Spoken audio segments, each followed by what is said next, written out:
Andrew Mountbatten Windsor, the former prince and current river corpse, has been arrested and now may be banned from ever taking the throne. In fact, the royal family said the only way he can become king is if it comes down to either him or Meghan. Why aren't they pushing this nuclear button and just let the world know about Meghan Markle? All they had to do was shut up and do nothing. 10 seconds, one joke, and suddenly the whole room changed. On one of the most famous comedy stages in America, Colin Jost looked straight into the camera and delivered a line that made the audience freeze for a split second before the laughter exploded. The joke was simple but sharp. The royal family supposedly saying the only way Prince Andrew would ever become king is if the choice came down to him or Meghan. At first, the crowd groaned in disbelief. Then the laughter rolled through the studio. Even Colin struggled to keep a straight face as the moment spiraled into one of those live TV reactions people instantly clip and share online. In a matter of seconds, a punchline had turned into a viral moment that spread everywhere.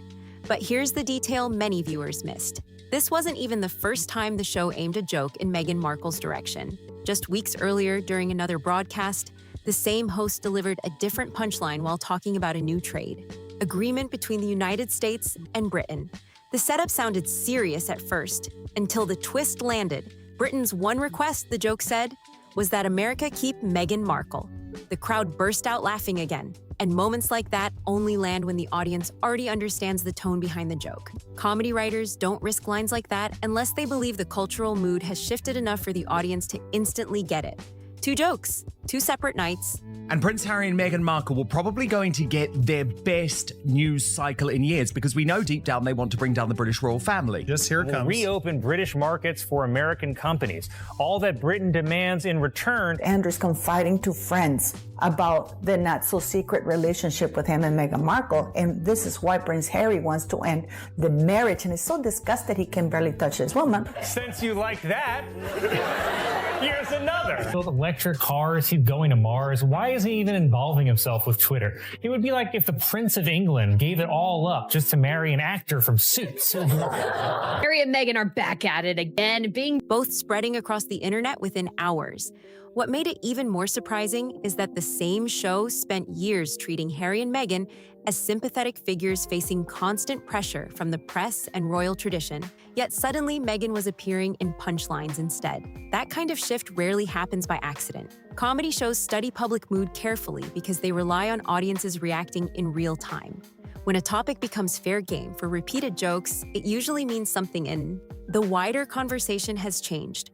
So when those 2 punchlines landed perfectly on live television, many viewers started asking the same question. If the tone around Meghan Markle really has shifted this dramatically, why did it happen so quickly? Because right now, it feels like pressure is building from every direction. It's not just one headline or one viral moment. It's multiple conversations happening all at once, and each one seems to add another layer to the debate surrounding Meghan Markle. Today, we're breaking down the different pieces people keep pointing to as the discussion keeps growing louder online. First, it helps to understand why that joke landed the way it did. Prince Andrew's name already carries a complicated reputation in the public conversation. His widely discussed BBC interview became one of the most talked about television appearances in modern royal history. After questions surfaced about his disaster tourists, because apparently they have nothing better to do than waste government time and resources, in this case for the country of Jordan, and the WHO and UN's time. Health Organization, the government of Jordan, and others are making here is enormously appreciated. So thank you for coming. Why is a British ambassador welcoming them on a visit when Meghan Markle has trashed everything, and Harry, about the British government? Wasn't there some speculation that she was on Epstein's yacht at one point in time? Past connections to controversial figures, including Epstein, the situation created major pressure around his role in the royal family. Eventually, he stepped away from official royal duties and lost several honorary titles. That background is exactly why the punchline worked. When the joke suggested that the royal family might choose Andrew over Meghan, it wasn't meant as praise for Andrew. The humor came from the shock value of comparing 2 figures whose public reputations have both faced intense scrutiny in different ways. The audience reaction told the whole story. That quick groan before the laughter spread across the room showed people instantly understood the reference. Moments like that only happen when viewers already recognize the context behind the joke. But the Andrew reference also triggered a much bigger online discussion. Some internet commentators say the connection between Andrew and Meghan has been part of speculation circles for years, even though mainstream coverage rarely focuses on those claims. Whether accurate or not, the conversation keeps resurfacing whenever their names appear in the same headline. Before royal titles, global interviews, streaming deals, and charity speeches, Meghan was known publicly as Rachel Meghan Markle, an actress and lifestyle blogger building a career in Hollywood. At the time, she was working on television and running a blog called The Tig, which focused on travel, food, and personal reflections. Recently, some online discussions have revived old rumors about that period of her life. One claim circulating on social media suggests she attended exclusive gatherings. There was like photos with her and Prince Andrew way back in the day when she was like in her early 20s. Wow. This is sweet. Meghan Markle said she has a finger they can use if they need it. Again, highlight the mucky murkiness and mendacious manner of this alleged yacht girl. According to her, the one person who I think has been really happy about all of this is Prince Andrew. Yeah, boy. The one person who I think has been really happy about all of this is Prince Andrew. I'm guessing that he has been nudging the royal family. Can you believe what Meghan connected to extremely wealthy social circles? In those conversations, people sometimes refer to a luxury travel culture involving private yachts and high-profile guests. It's important to note that these claims remain debated online and have never been confirmed publicly. Still, the topic continues to trend whenever Meghan's earlier career years are discussed. Another element people mention involves Virginia Roberts, who was involved in legal proceedings connected to Epstein. At one point during those proceedings, there were reports that Meghan Markle's name appeared in discussions about potential witnesses who might have knowledge of certain social environments linked to powerful individuals. No testimony from Meghan ever occurred, and the reasons behind that mention have never been fully clarified in public reporting. That unanswered detail is exactly why the speculation continues. Adding to the mystery is Meghan's former blog, The Tig. In some posts, she wrote about receiving unexpected invitations to exclusive events and meeting influential figures during her travels. She described them as opportunities that seem to appear suddenly, the kind of invitations that don't usually show up in public listings. For many readers, those stories simply sounded like reflections from someone navigating elite social circles while building a career. But for critics online, those same stories have become another puzzle piece in a debate that refuses to fade away. At the time, those blog posts sounded glamorous and aspirational. They painted a picture of a rising actress traveling the world, meeting influential people, and stepping into exclusive circles most people only hear about. Comes down to either him or Meghan.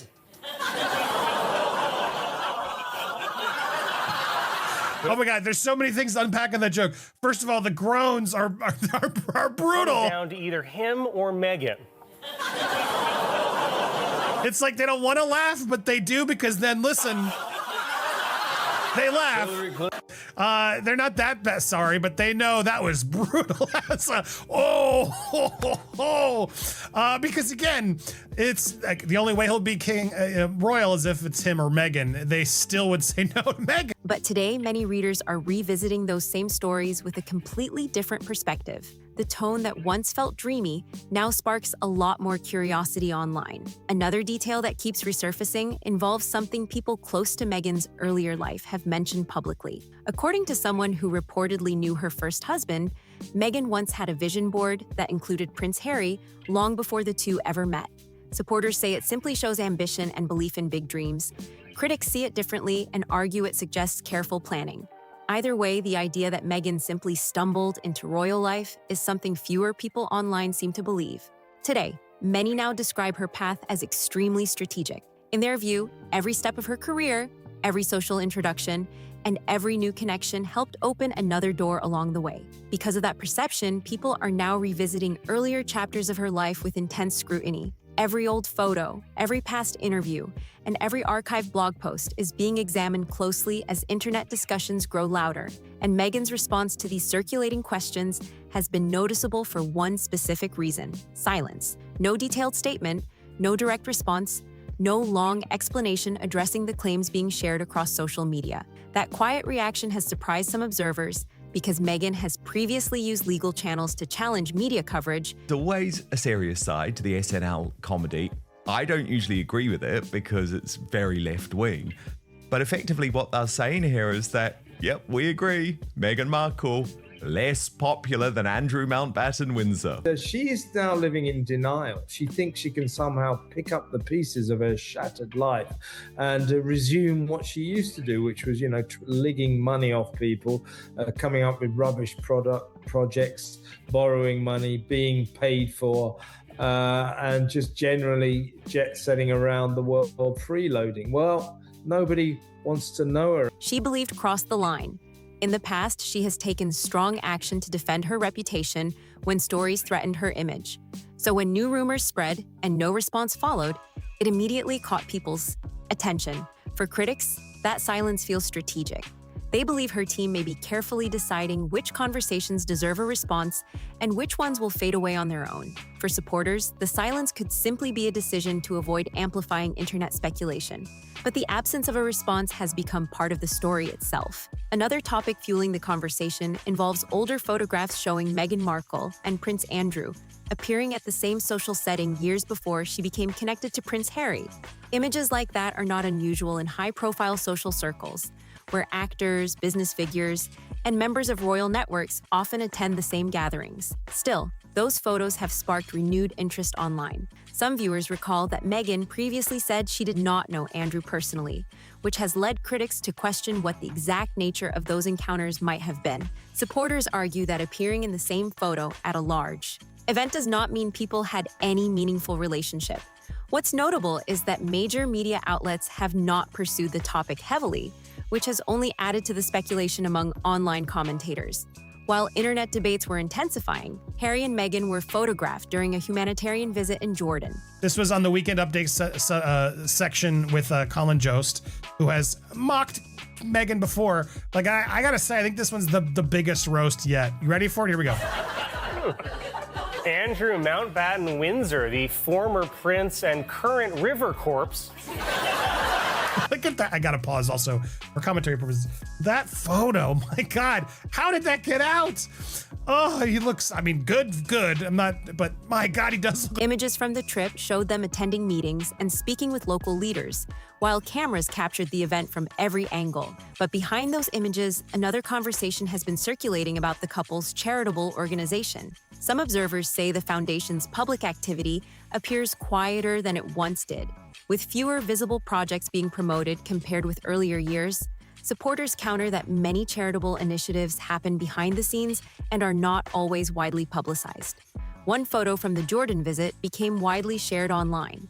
During a formal gathering, a senior member of the Jordanian royal family was addressing the room while Meghan stood nearby. Critics claim she appeared focused on camera positioning rather than the speech itself. Supporters say that interpretation is unfair and based on a single frozen moment taken out of context. Another image sparked an even more emotional reaction. Meghan was photographed sitting beside a young burn survivor during the visit, holding the child's hand while cameras documented the moment. Some observers praised the gesture as compassion during a humanitarian trip.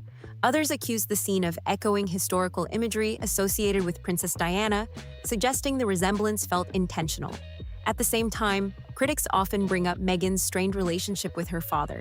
He has experienced serious health challenges in recent years and has publicly expressed hope for reconciliation with his daughter. That situation has remained deeply personal and complicated for the family. For many viewers, that contrast between global humanitarian hysterical because it's so true, and this is what works about comedy is when it's true, and we all know that yes, people would maybe prefer in some ways Andrew over Meghan Markle when it comes to the throne. And if Hollywood is even making jabs at her, you know she's offended a lot of people.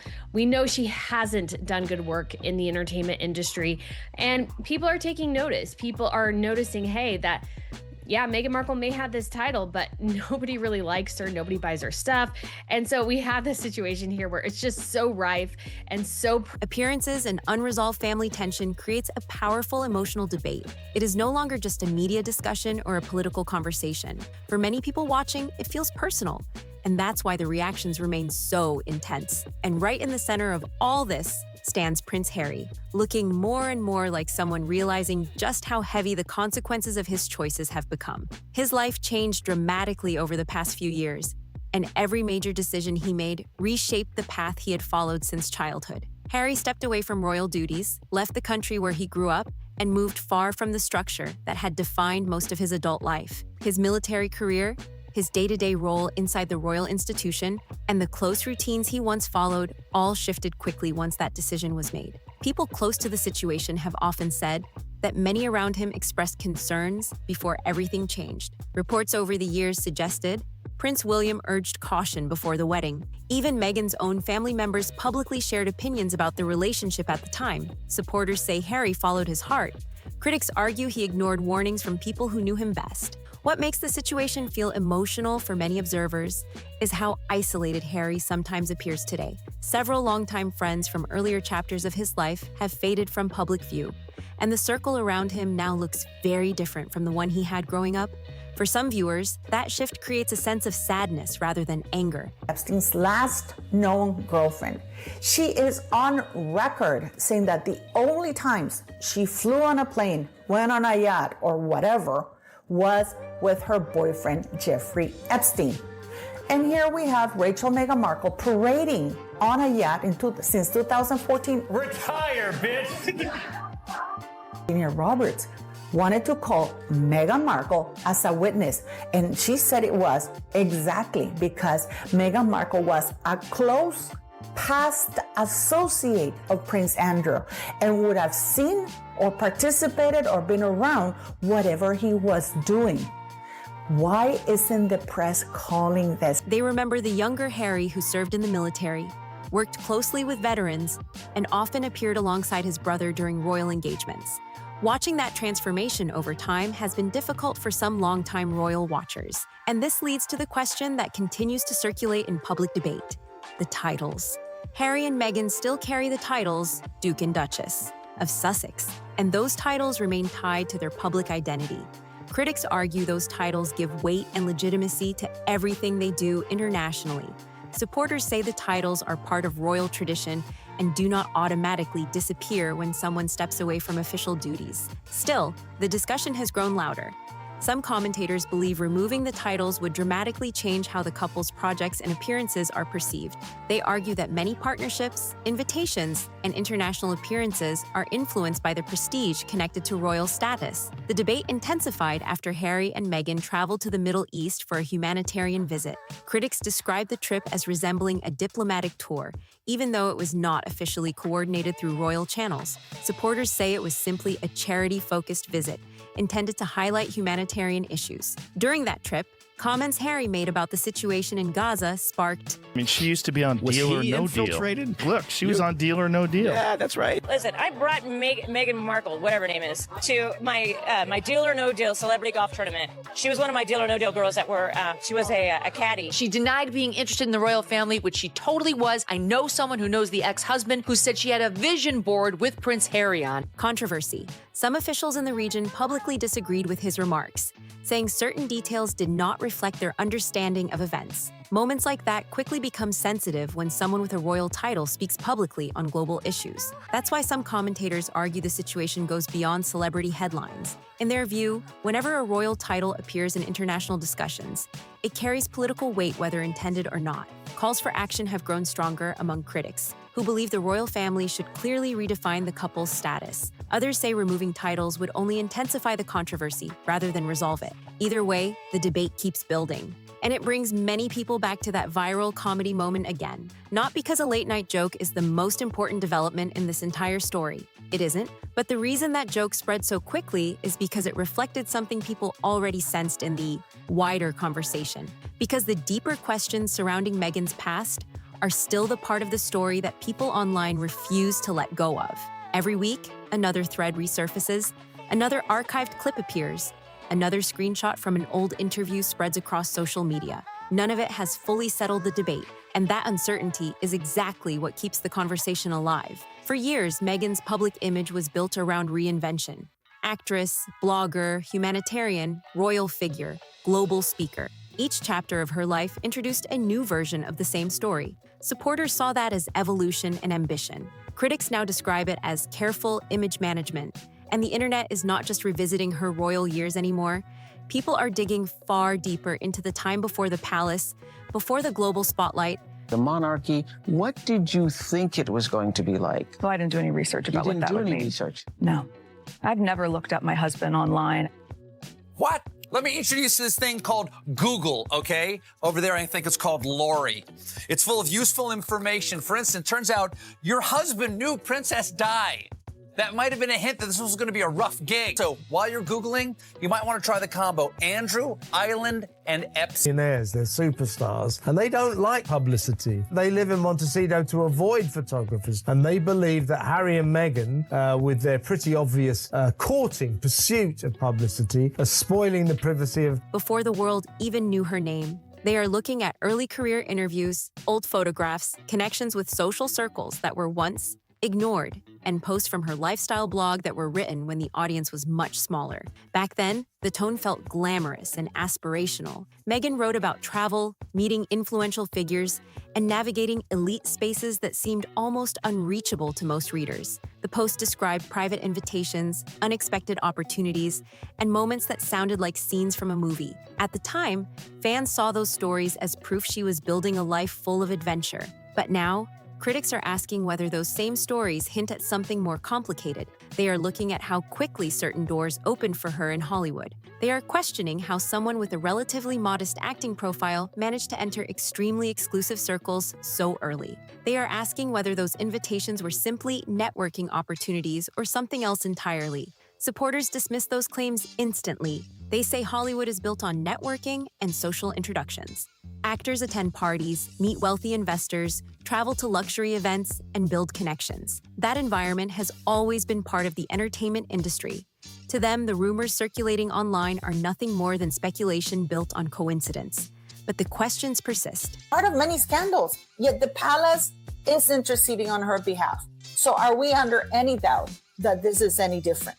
Because why are they getting that? Harry and Meghan Markle would not be able to spot kindness or charity. He knows that Meghan Markle was a hoe. He knows that Meghan Markle had a relationship with Prince Andrew. He knows that he is stuck in California. He knows he has wrecked his life with a D-list mattress actress. Part of the reason the conversation refuses to fade is because several elements of Meghan's early career remain surprisingly unclear. For someone whose life has been examined so closely over the past few years, there are still large stretches of time where details are vague or inconsistent depending on which biography you read. That gap leaves room for speculation. Then there is the issue of social connections. Meghan was photographed at events attended by powerful business figures, influential political donors, and wealthy international personalities long before she ever met Prince Harry. On its own, that might mean very little. Many actors attend the same kinds of gatherings. But critics argue the pattern appears unusually consistent. They point to how certain introductions seem to lead to the next opportunity almost immediately. One event led to another invitation. One connection opened the door to another circle. Over time, the network around her grew increasingly influential. Again, none of that proves wrongdoing. It simply fuels curiosity. And curiosity spreads faster than any official statement ever could. That's where the silence from Meghan's side becomes such a powerful factor in the story. When rumors begin circulating about most public figures, their teams usually respond quickly. They release a denial, threaten legal action, or provide documentation that shuts down the narrative before it grows. In this case, that hasn't really happened. Instead, the strategy appears to be total non-engagement. No detailed rebuttals, no press conferences, no attempts to address every rumor circulating online. She's not even a full-time employee, but working as a consultant basis. Foundation has also let go of 3 more employees. Alongside this, the charity has been rebranded Archewell Philanthropies, and Harry and Meghan transferred the Archewell Foundation Parents Network to another nonprofit group, Parents Together. Despite this, we're told the Jordan visit effectively gave the Sussexes an opportunity to see where their funding had gone. That's what it is. We paid for you guys, so we deserve a photo op. About the not-so-secret relationship with him and Meghan Markle, and this is why Prince Harry wants to end the marriage, and is so disgusted he can barely touch his woman. Since you like that, Some communication experts say that approach can actually be the smartest move. Responding directly to internet speculation sometimes gives it more attention than it would have received otherwise. By refusing to engage, a public figure can sometimes allow the conversation to burn out naturally, but critics interpret the silence very differently. To them, the lack of response feels like confirmation that something uncomfortable might be hiding behind the unanswered questions. They argue that if the claims were completely baseless, they would have been challenged immediately and forcefully. So the silence becomes another puzzle piece. Meanwhile, Harry continues to stand beside Meghan through all of it. That loyalty is something even many critics acknowledge. No matter how intense the headlines become, he has remained publicly supportive and protective of his wife. But observers often wonder what that experience must feel like for him personally. Harry grew up inside one of the most structured institutions in the world. His childhood, education, military service, and public duties all followed a carefully defined path. Every role came with expectations and support systems built over generations. Now he lives in a completely different environment. The royal safety net is gone. The responsibilities and protections that once came with palace life no longer exist in the same way. Every public appearance, every interview, every charitable visit now happens. Press and the palace refusing to look or comment or report on Meghan Markle's links to the same individual, and most importantly, her relationship, her close personal relationship. Genuine and aren't honest. Why were they in the Middle East doing this trip to Jordan? Now, again, we've touched upon it. I've said it over and over again, but I think it's important as even now Page 6 is coming out with more proof. They've shuttered the foundation, pretty much. Their whole charity organization is pretty much over.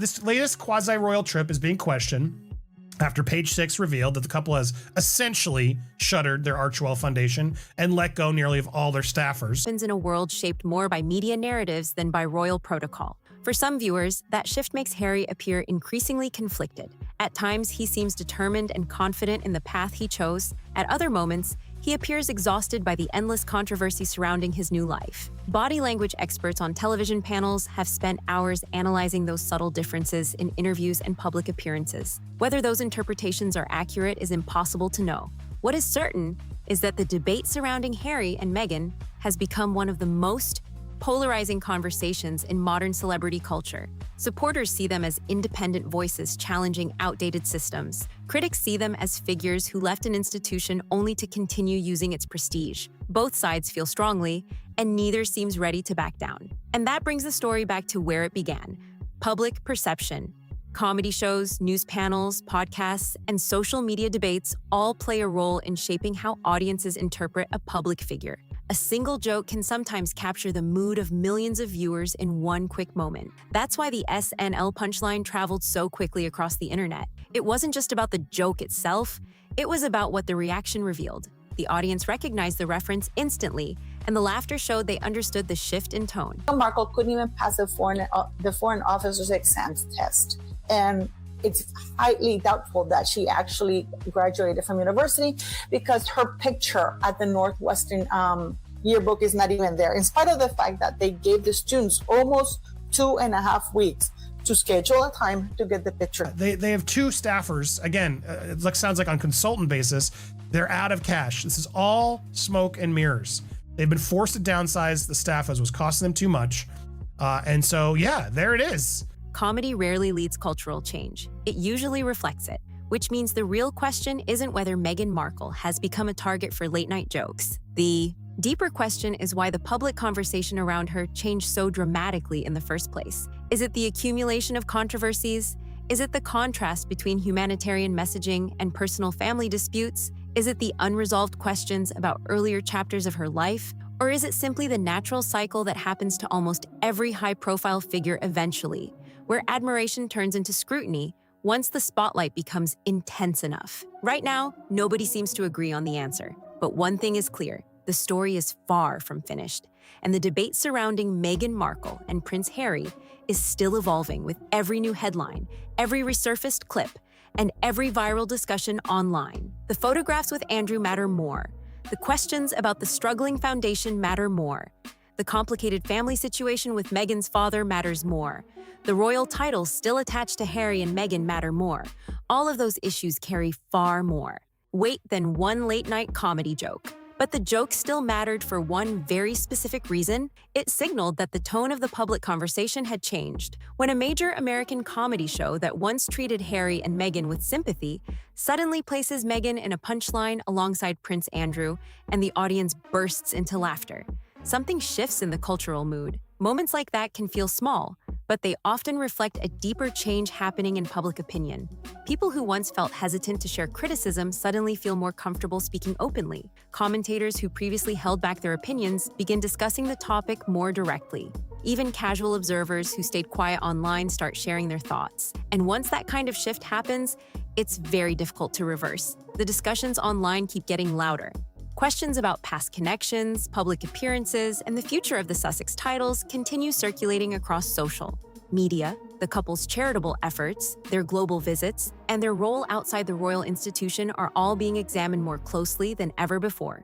Meanwhile, Prince Andrew remains largely out of the spotlight, yet his name still appears whenever conversations about royal controversy resurface. That strange overlap keeps people wondering what stories may still be waiting to emerge. So the real question many people are asking now is simple. What else might come to light as these debates continue? And how long before the next headline changes the conversation again? If you found this breakdown interesting, make sure to like the video, subscribe, share it with others, and drop your thoughts in the comments below. Thanks for watching, and we'll see you on the next one.